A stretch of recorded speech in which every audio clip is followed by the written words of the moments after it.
नमस्कार दोस्तों, एनसीईआरटी पर आधारित साइकोलॉजी बहुत ही इंपॉर्टेंट।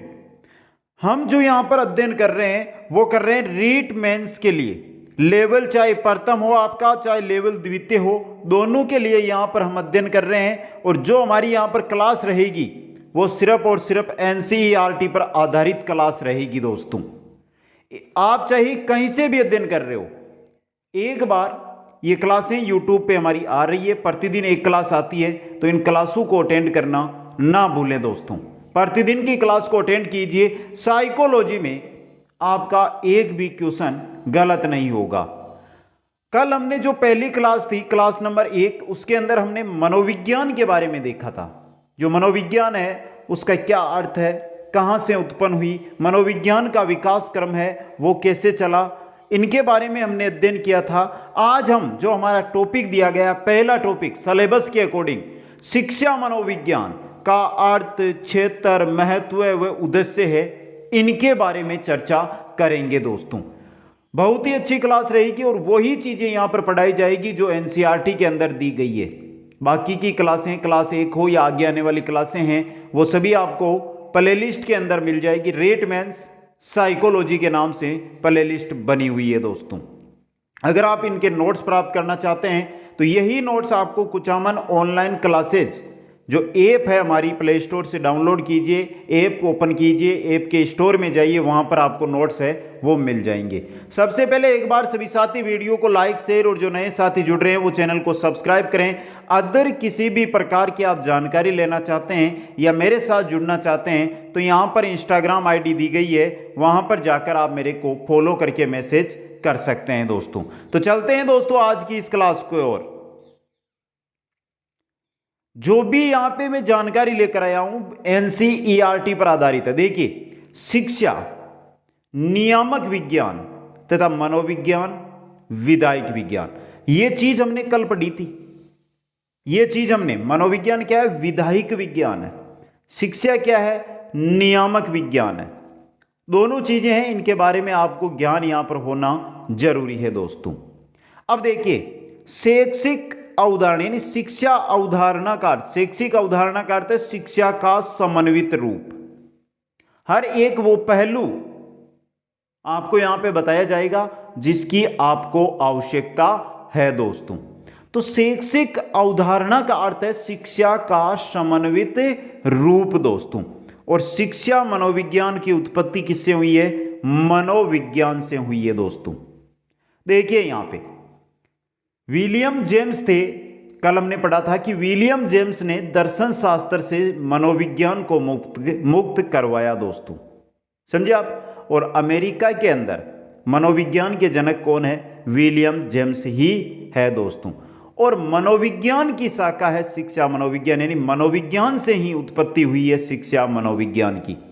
अब देखिए, मनोविज्ञान से जो शिक्षा मनोविज्ञान निकली है, ये कब निकली है, 1900 ईस्वी के अंदर। कब निकली है, 1900 ईस्वी के अंदर इसकी उत्पत्ति मानी जाती है। दोस्तों, लगभग 1920 की हम बात करें तो देखिए, मनोविज्ञान से शिक्षा मनोविज्ञान को अलग करने का श्रेय ये जाता है 1920 में। दोस्तों, थोरनडाइक, जड, Terman, Stanley hall, pestology, Froebel, इनको जाता है। दोस्तों, तो ये भी आपके लिए क्या हो गया है, इंपॉर्टेंट क्वेश्चन है जो बन गया है। यहां से 2 क्वेश्चन है, दोनों आपको याद करने।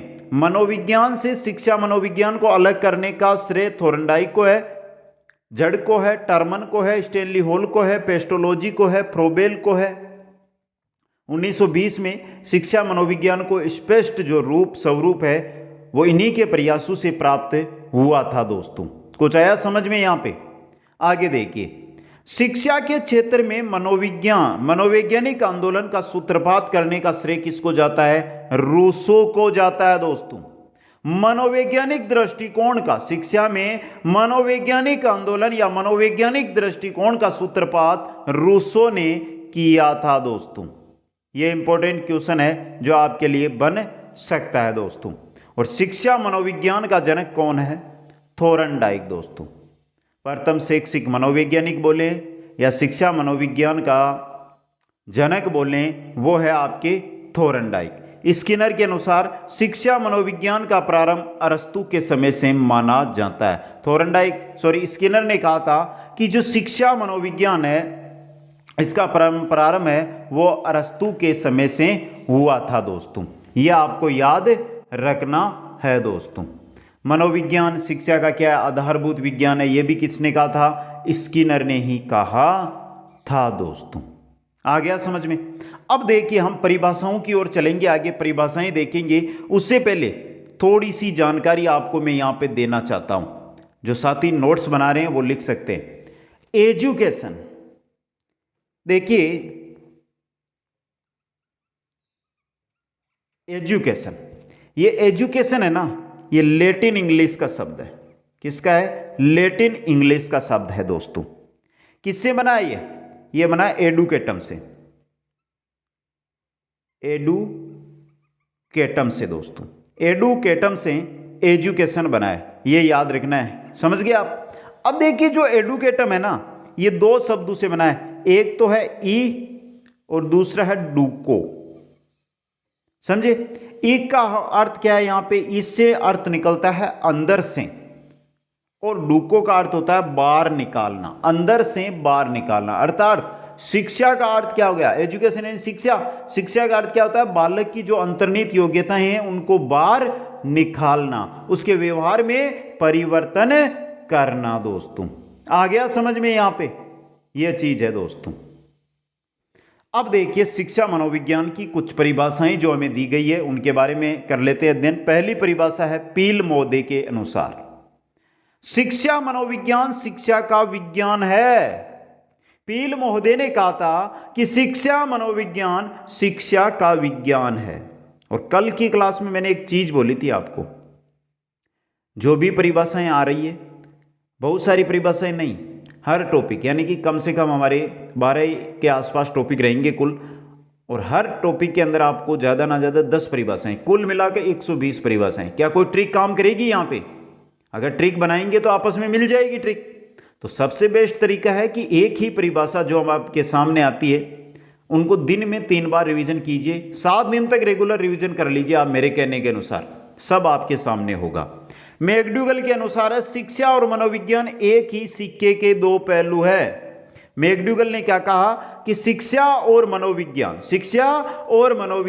एक ही सिक्के के क्या है? 2 पहलू है। पिल्सबरी के अनुसार देखिए, शिक्षा शब्द का प्रयोग उन सभी परिवर्तनों के लिए किया जाता है जो एक व्यक्ति के जीवन काल में होते हैं। और एजुकेशन का अर्थ हमने क्या देखा था कि बालक के अंतर्निहित योग्यताओं को बाहर निकालना, अर्थात बालक का जो अंतर्निहित योग्यताएं हैं उनको बाहर निकालकर बालक के व्यवहार में परिवर्तन करना। और यही पिल्सबरी कह रहे हैं कि शिक्षा शब्द का प्रयोग उन सभी परिवर्तनों के लिए किया जाता है जो एक व्यक्ति के जीवन काल में होते हैं दोस्तों। स्किनर के अनुसार देखिए, शिक्षा मनोविज्ञान की वह शाखा है जो शिक्षण और अधिगम से संबंधित है। शिक्षा मनोविज्ञान की वह शाखा है, क्योंकि मनोविज्ञान से ही निकली है शिक्षा मनोविज्ञान, तो मनोविज्ञान की वह शाखा है जो शिक्षण और अधिगम से संबंधित है दोस्तों। कॉल सैनिक के अनुसार देखिए, मनोविज्ञान की खोजों को शिक्षा में लागू करना ही शिक्षा मनोविज्ञान है। कॉल सैनिक ने क्या कहा कि जो मनोविज्ञान की खोजें हैं अगर उनको हम शिक्षा में लागू कर देते हैं तो क्या हो जाएगी? शिक्षा मनोविज्ञान बन जाएगी दोस्तों। आगे चलिए, अगली परिभाषा आ रही है हमारी क्रो व क्रो के अनुसार, शिक्षा मनोविज्ञान जन्म से लेकर वृद्धावस्था तक सीखने के अनुभवों का एक योग है। क्रो ने कहा कि शिक्षा मनोविज्ञान जन्म से वृद्धावस्था तक एक व्यक्ति के सीखने के अनुभवों का वर्णन है, एक व्याख्या है, एक योग है दोस्तों। जड़ ने क्या कहा? जड़ ने कहा कि जन्म से लेकर परिपक्व अवस्था तक व्यक्ति के व्यवहार में जो परिवर्तन होता है उन परिवर्तनों का अध्ययन, उनका विवेचन और उनका व्याख्यान जिस विज्ञान के द्वारा किया जाता है उसे शिक्षा मनोविज्ञान कहा जाता है। यह किसने कहा? जड़ ने कहा। स्किनर ने मनोविज्ञान शिक्षा का आधारभूत विज्ञान है, यह स्किनर ने कहा था। प्रोबेल ने क्या कहा था? प्रोबेल ने कहा था शिक्षा एक प्रक्रिया है जिसके द्वारा एक बालक अपनी जन्मजात शक्तियों का विकास करता है, यह प्रोबेल ने कहा था। तो ये मुख्य 7 परिभाषाएं लेकर आया हूं यहां पे मैं, जो आपके सामने मैंने यहां पे रख दी है दोस्तों। अब कुछ देखिए शिक्षा मनोविज्ञान की जो प्रकृति है उसके बारे में हम देखते हैं। 2 चीजें हैं यहां पे, एक तो शिक्षा मनोविज्ञान कैसी है, एक शिक्षा मनोविज्ञान कैसी नहीं है। देखिए शिक्षा मनोविज्ञान कैसी है आपकी, अनुप्रयुक्त विज्ञान है, विधायक विज्ञान है, व्यवहारिक विज्ञान है, सामाजिक विज्ञान है, धनात्मक विज्ञान है। ये क्या है, शिक्षा मनोविज्ञान है। ऐसी शिक्षा मनोविज्ञान है दोस्तों। अनुप्रयुक्त है, विधायक है, व्यवहारिक है, सामाजिक है और धनात्मक विज्ञान है दोस्तों। अब चलिए, ये तो है शिक्षा मनोविज्ञान। शिक्षा मनोविज्ञान कैसी नहीं है, शिक्षा मनोविज्ञान नहीं है, आदर्श मूलक विज्ञान नहीं है, विशुद्ध विज्ञान नहीं है, शुद्ध विज्ञान नहीं है, आध्यात्मिक विज्ञान नहीं है, इसके अलावा मानक विज्ञान नहीं है। ऐसी शिक्षा मनोविज्ञान नहीं है दोस्तों। तो शिक्षा मनोविज्ञान है, शिक्षा मनोविज्ञान नहीं है। 2 चीजें आपके सामने यहां पर आ गई है दोस्तों। अब देखिए कुछ मनोवैज्ञानिक है, जैसे लिंडग्रेन है, रायबर्न है, इन्होंने मनोविज्ञान को कुछ चीजों से संबंधित बताया है। लिंडग्रेन ने शिक्षा मनोविज्ञान को 3 चीजों से संबंधित माना है। अधिगम कर्ता, अधिगम, जिस प्रकार अधिगम कर्ता, कौन कर रहा है अधिगम, अभी आप कर रहे हैं। अधिगम की प्रक्रिया जो है ये मोबाइल में चल रही है, और अधिगम की परिस्थितियां, आप कहां पर बैठकर किस प्रकार अध्ययन कर रहे हैं, अनुशासन में हैं या कुछ बातें करते हुए क्लास ले रहे हैं, तो अधिगम की परिस्थितियां, ये 3 चीजों से संबंधित लिंडग्रेन ने क्या माना, शिक्षा मनोविज्ञान को माना दोस्तों। जबकि रायबर्न ने शिक्षा को 3 चीजों से संबंधित माना है, वो अलग है। देखिए पहली है बालक और विषय का संबंध। बालक और हम पढ़ रहे हैं जो विषय, आप जो विषय पढ़ रहे हैं उनका संबंध कैसा है। बालक और अध्यापक का संबंध, आपका यानी आप जो पढ़ रहे हैं आप बालक, और अध्यापक में तो हमारा संबंध कैसा है। बालक और समाज का संबंध, बालक यानी आप और आपका जो समाज है उसके साथ आपका संबंध कैसा है। रायबर्न ने शिक्षा मनोविज्ञान को इन 3 चीजों से संबंधित बताया। तो लिंडग्रेन हो चाहे रायबर्न हो, इन्होंने जो अलग अलग चीजें बताई है ये आपके सामने, नाम से ही आपको पता चल जाएगा यहां पर किस प्रकार कैसे इन्होंने संबंधित है जो बताया है दोस्तों। अब हम आगे देखने वाले हैं, अब जो वो है कुछ महत्वपूर्ण तथ्य, फिर हम जो उद्देश्य हैं, क्षेत्र है, उसकी ओर बढ़ेंगे। शिक्षा मनोविज्ञान के महत्वपूर्ण तथ्य, ऐसे तथ्य हैं जहां से सीधे क्वेश्चन आते हैं, ऐसे तथ्य हैं जहां से सीधे क्वेश्चन आते हैं। पहला तथ्य देखिए, शिक्षा मनोविज्ञान ने शिक्षा की समस्याओं का समाधान करने के लिए अपनी पद्धतियों का प्रतिपादन किया है। यह नॉर्मल सी जानकारी के लिए बताइए कि शिक्षा मनोविज्ञान है उसने क्या किया कि जो शिक्षा के अंदर जो समस्याएं हैं, शिक्षा में आपको पता समस्याएं आएगी, तो उन समस्याओं का जो समाधान करना है उनके लिए कुछ पद्धतियों का प्रतिपादन किसने किया है, शिक्षा मनोविज्ञान ने किया है। शिक्षा मनोविज्ञान खोज और निरीक्षण से प्राप्त किए गए तथ्यों का संग्रह, खोज और निरीक्षण से जो तथ्य प्राप्त हुए वो ही क्या है, शिक्षा मनोविज्ञान है दोस्तों। शिक्षा मनोविज्ञान का संबंध शिक्षक से है, शिक्षण से है, बालक से है, कक्षा कक्ष से है, वातावरण, इन सभी से होता है। चाहे शिक्षक हो, चाहे बालक हो, चाहे कक्षा कक्ष हो, चाहे किस प्रकार पढ़ाया जा रहा है यानी शिक्षण है या कैसा वातावरण है, इन सभी से शिक्षा मनोविज्ञान का गहरा संबंध होता है। शिक्षा मनोविज्ञान में संग्रहित ज्ञान को सिद्धांतों का रूप दिया जा सकता है। जो भी शिक्षा मनोविज्ञान के द्वारा आप कोई ज्ञान ग्रहण करते हैं तो उसको आप किसका रूप दे सकते हैं मित्रों, सिद्धांतों का। देखिए स्किनर के अनुसार शिक्षा मनोविज्ञान का केंद्र मानव व्यवहार है। स्किनर ने कहा था कि जो शिक्षा मनोविज्ञान है इसका केंद्र क्या है, मानव का व्यवहार है। क्या है इसका केंद्र, मानव का व्यवहार है दोस्तों। शिक्षा मनोविज्ञान का मुख्य केंद्र अधिगम कर्ता एक व्यक्ति के रूप में होता है। सबसे इंपॉर्टेंट, शिक्षा मनोविज्ञान का मुख्य केंद्र, जिस प्रकार अभी वर्तमान की हम बात करते तो आप है, शिक्षा मनोविज्ञान का मुख्य केंद्र आप है, अधिगम करता है एक व्यक्ति है दोस्तों। आगे देखिए दोस्तों, आगे देखिए और तथ्य हैं कुछ। शिक्षा मनोविज्ञान का नाभिक, नाभिक कौन है? बालक होता है। शिक्षा मनोविज्ञान का नाभिक बालक होता है दोस्तों। शिक्षा मनोविज्ञान अधिगम के सिद्धांतों और नियमों को स्थापित करता है। अधिगम के सिद्धांत आगे आएगा।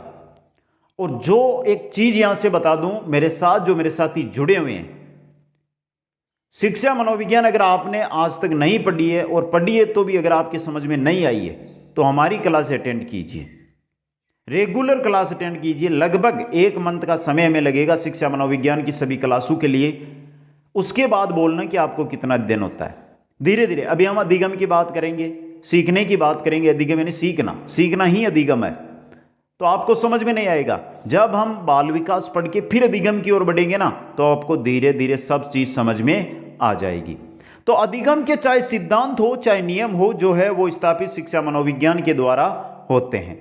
शिक्षा मनोविज्ञान की प्रकृति वैज्ञानिक है, क्योंकि इसमें शैक्षिक वातावरण में अधिगमकर्ता के व्यवहार का वैज्ञानिक विधियों के माध्यम से अध्ययन किया जाता है। कैसे दोस्तों? शिक्षा मनोविज्ञान की प्रकृति है वो कैसे बता दी गई यहां पर वैज्ञानिक दोस्तों, क्योंकि जो अधिगमकर्ता का व्यवहार है, जो उसमें हम परिवर्तन करते हैं, वो किसके माध्यम से करते हैं? वैज्ञानिक। अगर शिक्षा मनोविज्ञान के द्वारा पढ़ा रहे हैं तो वैज्ञानिक विधियां हम काम में लेंगे और उनके द्वारा अध्ययन करवाएंगे। तो शिक्षा मनोविज्ञान की प्रकृति कैसी हो गई? वैज्ञानिक हो गई। और ये क्वेश्चन आया हुआ है, शिक्षा मनोविज्ञान की प्रकृति वैज्ञानिक है। शिक्षा मनोविज्ञान की प्रकृति वैज्ञानिक है दोस्तों। इसमें नियम सिद्धांत का प्रयोग है वो हम करते हैं दोस्तों। किसी भी वैज्ञानिक पद्धति में हम उसका अध्ययन करते हैं जिसका निरीक्षण हम कर सकते हैं, जिसका निरीक्षण किया जा सकता है दोस्तों। आया समझ में? यहां पर यह चीज है दोस्तों। शिक्षा मनोविज्ञान अधिगमकर्ता के विकास के विभिन्न स्तरों पर हमें उसकी योग्यता व सीमाओं से परिचित करवाता है। जो शिक्षा मनोविज्ञान है वो अधिगमकर्ता के विकास यानी आपका विकास, वर्तमान की हम बात कर रहे हैं तो आपके विकास के जो स्तर है, आपकी जो योग्यता है, आपकी जो सीमाएं, क्या कमियां रही है आप में, उनका हमें पता करवाता है दोस्तों। शिक्षा मनोविज्ञान भौतिक शास्त्र व गणित की तरह एक शुद्ध विज्ञान नहीं है। भौतिक शास्त्र की बात करें या फिर हम गणित की बात करें, गणित को देखिए, गणित में 2 + 2 4 ही होंगे, आप कभी भी इनको 5 नहीं कर सकते। लेकिन शिक्षा मनोविज्ञान कभी कभी ऐसी बातें आती है जहां पर 2 + 2 को 5 कर देती है। तो यह देखिए, शिक्षा मनोविज्ञान भौतिक शास्त्र या गणित की तरह क्या है? शुद्ध विज्ञान नहीं है दोस्तों। आगे देखिए मित्रों, आगे हैं अध्यापक शिक्षा मनोविज्ञान में नीति सिद्धांतों को अपने शिक्षण कार्य में प्रयोग करता है। सही बात है। जो शिक्षा मनोविज्ञान के जो सिद्धांत है उनका अध्यापक क्या करता है? अपने शिक्षण कार्य में प्रयोग करता है दोस्तों। जॉन डीवी को शिक्षा शास्त्री माना जाता है, मनोवैज्ञानिक नहीं। और यह क्वेश्चन बहुत ही इंपॉर्टेंट आपके लिए रह सकता है। जॉन डीवी मनोवैज्ञानिक नहीं थे, शिक्षा शास्त्री थे दोस्तों। जॉन डीवी ने विद्यालय को एक विशिष्ट वातावरण कहा। विद्यालय नहीं बोला उन्होंने, विद्यालय को क्या कहा है? विशिष्ट वातावरण, सीखने योग्य विशिष्ट वातावरण जॉन डीवी ने कहा था। शिक्षा मनोविज्ञान अपने विकास की शैशवावस्था से गुजर रहा है। यह क्वेश्चन बहुत एग्जामों में आया है। वर्तमान में शिक्षा मनोविज्ञान किस अवस्था से गुजर रहा है? शैशवावस्था से गुजर रहा है दोस्तों। शिक्षा मनोविज्ञान में प्रशिक्षण और अभ्यास को व्यवहारवाद से संबंधित माना जाता है। व्यवहारवाद में प्रशिक्षण और अभ्यास का महत्व बताया, तो उसी प्रकार शिक्षा मनोविज्ञान है उसमें जो प्रशिक्षण और अभ्यास होते हैं उनको व्यवहारवाद से संबंधित माना है दोस्तों। शिक्षा को मनोवैज्ञानिक आधार प्रदान करने का कार्य शिक्षा मनोविज्ञान के द्वारा किया जाता है। शिक्षा है, इसको मनोवैज्ञानिक आधार किसके द्वारा? शिक्षा मनोविज्ञान के द्वारा दिया जाता है दोस्तों। आगे देखिए, शिक्षा मनोविज्ञान में शैक्षिक परिस्थितियों में मानव व्यवहार का अध्ययन किया जाता है। शिक्षा मनोविज्ञान में जो शैक्षिक यानी सीखने की परिस्थितियां हैं उनके अंतर्गत मानव व्यवहार का जो अध्ययन है वो किया जाता है दोस्तों। आ गया समझ में? यहाँ पे शिक्षा मनोविज्ञान के जो नियम व सिद्धांत है वो क्या होते हैं? सार्वभौमिक होते हैं। शिक्षा मनोविज्ञान के द्वारा हम भविष्यवाणी कर सकते हैं। क्या कर सकते हैं? भविष्यवाणी कर सकते हैं दोस्तों। शिक्षा मनोविज्ञान के कारण शिक्षा बाल केंद्रित हुई है। वर्तमान में जो शिक्षा चल रही कैसी? बाल केंद्रित शिक्षा चल रही है दोस्तों। तो ये कुछ फैक्ट थे जो आपके लिए इंपॉर्टेंट थे, मैंने आपको बता दिए। अब आगे चलते हैं। बाल केंद्रित शिक्षा, हमारे देखिए यहां पे नाम आया ना, शिक्षा बाल केंद्रित हुई है। बाल केंद्रित शिक्षा शास्त्र, इसका अर्थ क्या है ये चीज जान लीजिए आप। क्या अर्थ है इसका? बच्चों के अनुभव और उनकी आवाज को प्रमुखता देना। अगर आप कक्षा में, मैं क्लास ले रहा हूं और सामने से बच्चा खड़ा होके अपना अनुभव किसी बारे में कहना चाहता है तो उसको प्रमुखता देनी चाहिए, उसको अपनी बात रखनी चाहिए, उसकी आवाज को सुननी चाहिए। इसके अलावा बच्चों की अभिव्यक्ति और उनकी सक्रिय भागीदारी है उस सुनिश्चित होनी चाहिए। यह नहीं कि किसी बच्चे की जो अभिव्यक्ति है, उनकी आवाज है, उसको दबाया जाए, वो बालक केंद्रित या बाल केंद्रित शिक्षा नहीं होगी। हम हर एक चीज में अगर बालकों को आगे रखकर अध्ययन करवा रहे हैं तो वो होगी बाल केंद्रित शिक्षा। यह है बाल केंद्रित शिक्षा शास्त्र दोस्तों। आगे चलिए मित्रों, अब आ रहा है क्षेत्र, शिक्षा मनोविज्ञान का क्षेत्र। शिक्षा मनोविज्ञान आपके सिलेबस में इससे नीचे जो टॉपिक दिए गए ना, जैसे अभिप्रेरणा, बुद्धि, अधिगम, बाल विकास, वंशानुगत, वातावरण, बहुत सारे टॉपिक मिलेंगे आपको। विशिष्ट बालक, अब बाल अपराधी, ये टॉपिक मिलेंगे ना, समायोजन। तो ये सभी के सभी टॉपिक शिक्षा मनोविज्ञान के क्षेत्रों में आएंगे। तो चलिए देखें, सोरे व टेलफोर्ड के अनुसार शिक्षा मनोविज्ञान का प्रमुख संबंध किससे हैं? सीखने से हैं। क्षेत्र की बात करें तो सोरे व टेलफोर्ड ने कहा कि शिक्षा मनोविज्ञान का जो प्रमुख संबंध है वो सीखने से हैं, मतलब लर्निंग, मतलब अधिगम से हैं दोस्तों। स्किनर के अनुसार देखिए, शिक्षा मनोविज्ञान के अंतर्गत शिक्षा से संबंधित संपूर्ण व्यवहार और व्यक्तित्व को शामिल किया जाता है। शिक्षा से संबंधित संपूर्ण व्यवहार, शिक्षा से संबंधित संपूर्ण व्यक्तित्व शिक्षा मनोविज्ञान में आते हैं। किसने कहा? स्किनर ने कहा। क्रो एवं क्रो के अनुसार देखिए, शिक्षा मनोविज्ञान की विषय सामग्री का संबंध सीखने को प्रभावित करने वाली दशाओं से है दोस्तों। अब देखिए, ये आपके सामने क्षेत्र रहे, 26 क्षेत्र बता रहा हूं, इतने टॉपिक नहीं है हमारे सिलेबस में। देखिए, बालक क्षेत्र होता है और मुख्य क्षेत्र बालक ही है। शिक्षक आता है, अधिगम, अधिगम की प्रक्रिया यानी सीखने की प्रक्रिया, अधिगम की प्रशस्ति, अधिगम की कैसी परिस्थिति है, सीखने योग्य है नहीं है, वातावरण कैसा है, निर्देशन व परामर्श, एक बालक को कैसा परामर्श मिल रहा है, कैसा निर्देशन मिल रहा है, अध्यापक कैसा निर्देशन दे रहा है, मानसिक स्वास्थ्य कैसा है बालक का और अध्यापक का, व्यक्तिगत विभिन्नता, व्यक्तियों में विभिन्नता, ये टॉपिक है हमारे सिलेबस में, पूरा अध्ययन कर लेंगे वहां पर। मूल्यांकन समय समय पर बालक का होना चाहिए, अध्यापक का भी होना चाहिए, दोनों चीजें। पाठ्यक्रम मुख्य चीज, इसके अकॉर्डिंग ही पढ़ना है। शिक्षण विधियां, एक अध्यापक अध्यापन तो करवा रहा है, कौन सी विधि काम में ले रहा है। अभिप्रेरणा, मोटिवेशन, व्यक्तित्व, पर्सनालिटी, बुद्धि, इंटेलिजेंस, बाल अपराध यानी बाल अपराधी बालक, विशिष्ट बालक, अधिगम का स्थानांतरण, किस प्रकार का अधिगम है, शून्य है, धनात्मक है, ऋणात्मक अधिगम का स्थानांतरण हो रहा है। वंशानुक्रम एवं वातावरण कैसा है, वंशानुक्रम और वातावरण। समायोजन, आदत, अभिरुचि व अभिवृत्ति, स्मृति व विस्मृति, विकास की विभिन्न अवस्थाओं का अध्ययन, विकास की जो अवस्थाएं हैं उनके बारे में हम पढ़ेंगे। शैशवावस्था, बाल्यावस्था, किशोरावस्था, युवावस्था। संवेग व मूल प्रवृत्तियों का अध्ययन, और सबसे इंपॉर्टेंट टॉपिक भी संवेग मूल प्रवृत्तियां रहती है, सबसे ज्यादा क्वेश्चन बनते हैं यहां से। बालक के शारीरिक मानसिक संवेगात्मक क्रियाओं का अध्ययन, बालक का शारीरिक मानसिक संवेगात्मक नैतिक सामाजिक ये क्रियाएं हैं, इनका अध्ययन। और शिक्षा की समस्याओं का अध्ययन, ये शिक्षा मनोविज्ञान के क्षेत्र है। क्या है? शिक्षा मनोविज्ञान के क्षेत्र है दोस्तों। एक एक टॉपिक हमारे लिए आगे आ जाएगा। जैसे बालक हमने पढ़ लिया, शिक्षक हमने पढ़ लिया, अब बाकी जो टॉपिक है आगे सभी टॉपिक आएंगे हमारे। समझ गए यहां से?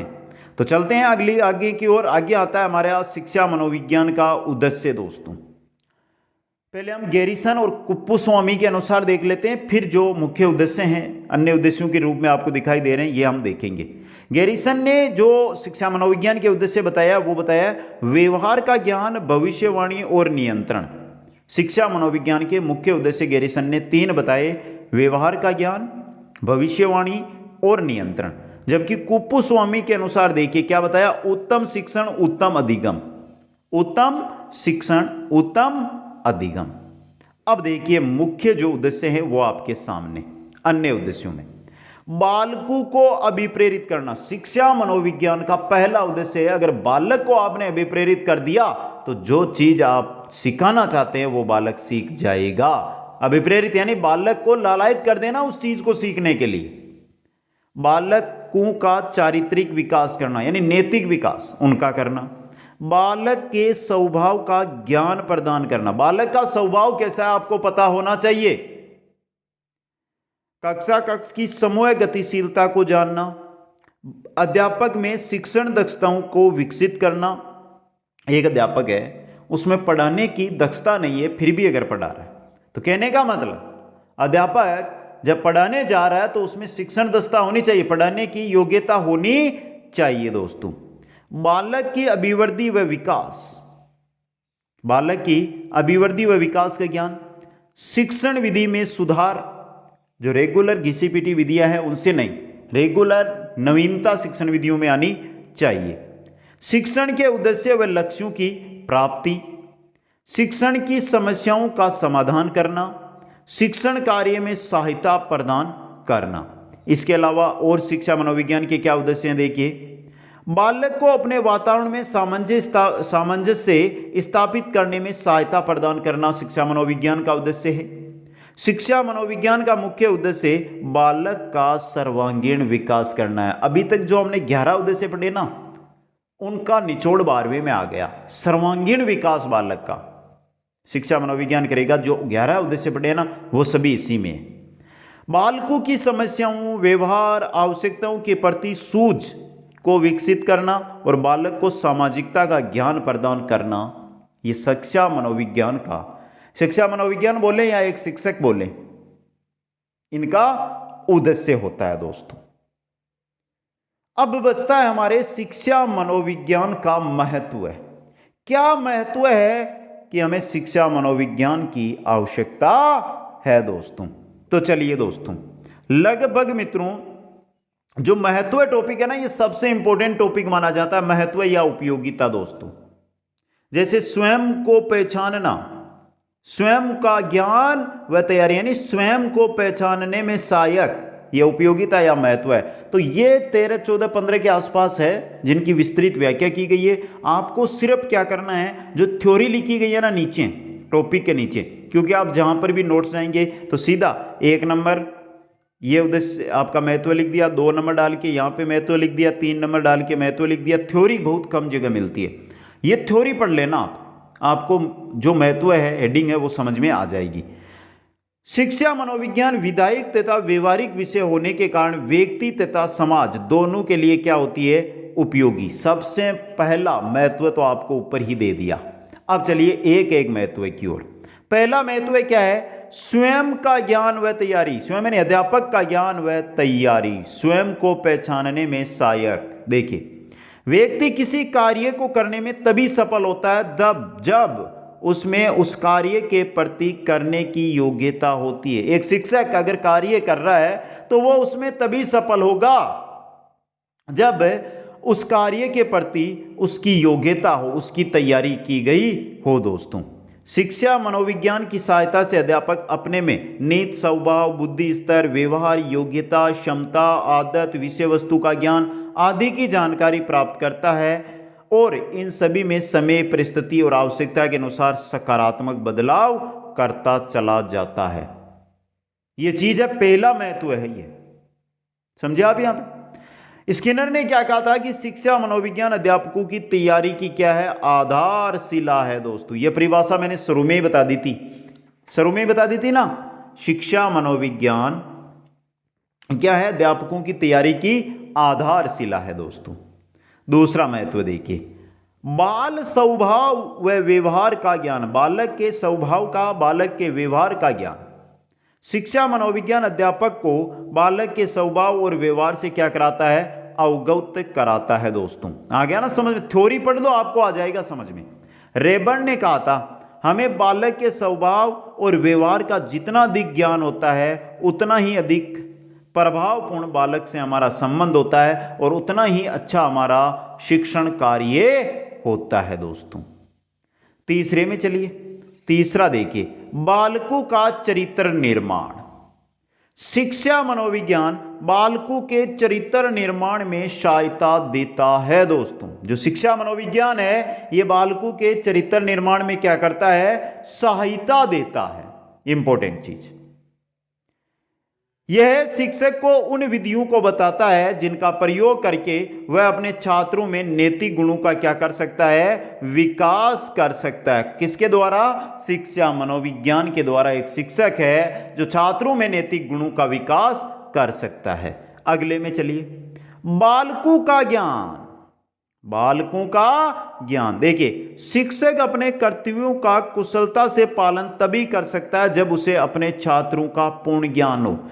अगर आपकी क्लास में 100 छात्र है, अगर आपकी क्लास में 50 छात्र है, तो 50 छात्रों के बारे में, सभी के बारे में आपको ज्ञान होना चाहिए कि कैसा है बालक, कमजोर, मीडियम या होशियार, कैसा है बालक, कैसा इसका व्यवहार है, सब पता होना चाहिए। वह भले ही अपने विषय व शिक्षण में अद्वितीय योग्यता रखता है, पर यदि उसे अपने छात्रों का ज्ञान नहीं है तो उसे निराशा ही मिलती है। जब तक आपको छात्रों का ज्ञान नहीं है तो आप आगे नहीं बढ़ सकते। इसी प्रकार मित्रों, मेरे को पता है आपको क्लासें हर जगह मिल जाती है, अच्छा अध्ययन आप कर लेते हैं, लेकिन ऐसे नोट्स जो आपके काम में आए, जहां से आपको पर्सन मिले, वो बहुत कम जगह मिलते हैं। उसी के अकॉर्डिंग ये क्लासें हम लेकर आते हैं। अगर आप अपने नोट्स तैयार कर रहे हैं और इतना हाँ आप पढ़ लेते हैं तो क्वेश्चन बार नहीं जाता है, और यही हमें चाहिए दोस्तों। अब देखिए, बालकों के ज्ञान के बारे में थॉमस फुलर ने और डगलस हॉलैंड ने कुछ कहा है। थॉमस फुलर के अनुसार एक सफल अध्यापक वही है जो अपने बालक का अध्ययन ठीक उसी प्रकार करता है जिस प्रकार वह अपने विषय का अध्ययन करता है दोस्तों। और डगलस ने क्या कहा कि शिक्षा मनोविज्ञान का संबंध छात्रों के अध्ययन से है, अतः यह उन व्यक्तियों के ज्ञान का महत्वपूर्ण अंग होता है जो शिक्षण कार्य करना चाहते हैं दोस्तों। अगले में चलिए, महत्व में अगला महत्व है बालकों की आवश्यकता का ज्ञान। एक बालक को किसकी आवश्यकता है, उसका ज्ञान होना। विद्यालयों में शिक्षा ग्रहण करने वाले बालकों में कुछ आवश्यकताएं होती है, जैसे प्रेम, आत्मसम्मान, स्वतंत्रता और किए जाने वाले कार्यों की स्वीकृति की आवश्यकता। तो जो बालकों की आवश्यकताएं, उनका एक शिक्षक को ज्ञान किसके द्वारा, शिक्षा मनोविज्ञान के द्वारा ही प्राप्त होगा दोस्तों। स्किनर ने कहा था कि अध्यापक शिक्षा मनोविज्ञान से प्रत्येक छात्र की अनोखी आवश्यकताओं के बारे में बहुत कुछ सीख सकते हैं दोस्तों। समझ गए। अगले महत्व की ओर बढ़िए, बालक की व्यक्तिगत विभिन्नताओं का ज्ञान। बालक की व्यक्तिगत विभिन्नताओं का ज्ञान। मनोविज्ञान की खोजों ने सिद्ध कर दिया है कि बालकों की रुचियों, योग्यताओं, क्षमताओं आदि में अंतर होता है दोस्तों। शिक्षक को कक्षा में ऐसे ही बालकों को शिक्षा देनी पड़ती है, जैसी रुचि, जैसी योग्यता, जैसी क्षमता है, उसी के अकॉर्डिंग एक अध्यापक को छात्रों को शिक्षा देनी पड़ती है दोस्तों। आगे चलिए, अगले महत्व में चलिए। अगला महत्व उपयोगिता है छात्रों की मूल प्रवृत्तियों का ज्ञान। सबसे इंपॉर्टेंट चीज ये, शिक्षा मनोविज्ञान अध्यापक को बताता है कि मूल प्रवृत्तियां विभिन्न आयु के बालकों में किस प्रकार के व्यवहार का कारण होती है। यह ज्ञान शिक्षक के लिए बहुत लाभदायक होता है, क्योंकि शिक्षक और बालकों के व्यवहार के कारणों को समझकर उसमें वांछित परिवर्तन कर सकता है। एक शिक्षक एक बालक का व्यवहार के कारण को पता कर लेता है तो उसमें वांछित परिवर्तन, अच्छे परिवर्तन भी किए जा सकते हैं। मैकडूगल ने कहा था कि मूल प्रवृत्तियां संपूर्ण मानव व्यवहार की चालक है। जो मानव का व्यवहार है उसकी चलाने वाली कौन है, वो मूल प्रवृत्तियां ही है दोस्तों। अगले महत्व में चलिए, बालकों के व्यक्तित्व का सर्वांगीण विकास। शिक्षा का एक उद्देश्य बालकों के व्यक्तित्व का सर्वांगीण विकास करना है। आप शिक्षा क्यों ग्रहण कर रहे हैं? आपने पहली कक्षा से लेकर 12वीं कक्षा तक अध्ययन क्यों किया? आप अपना विकास चाहते थे, आप अपना सर्वांगीण विकास करना चाहते थे, इसीलिए किया ना दोस्तों। तो शिक्षा मनोविज्ञान महत्वपूर्ण है और इस उद्देश्य की प्राप्ति में शिक्षा मनोविज्ञान है जो महत्वपूर्ण योगदान देता है दोस्तों। यह शिक्षक को उन विधियों की जानकारी प्रदान करता है जिनका प्रयोग करने से बालकों के व्यक्तित्व का चतुर्मुखी विकास किया जा सकता है। चारों ओर से बालकों का विकास किया जा सकता है दोस्तों। अगले महत्व की ओर बढ़ते हैं तो आता है कक्षा की समस्याओं का समाधान।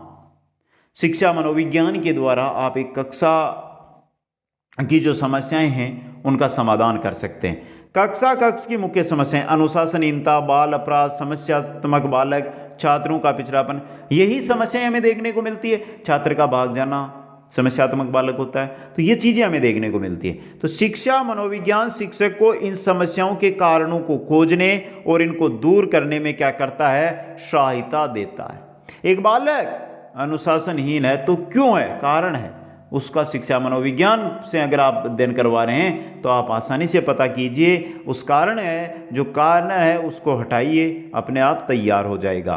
प्रोफेसर सुरेश भटनागर के अनुसार देखिए, शिक्षा मनोविज्ञान शिक्षक की कक्षागत समस्याओं के मूल कारण समझने तथा समस्या समाधान के अवसर प्रदान करता है दोस्तों।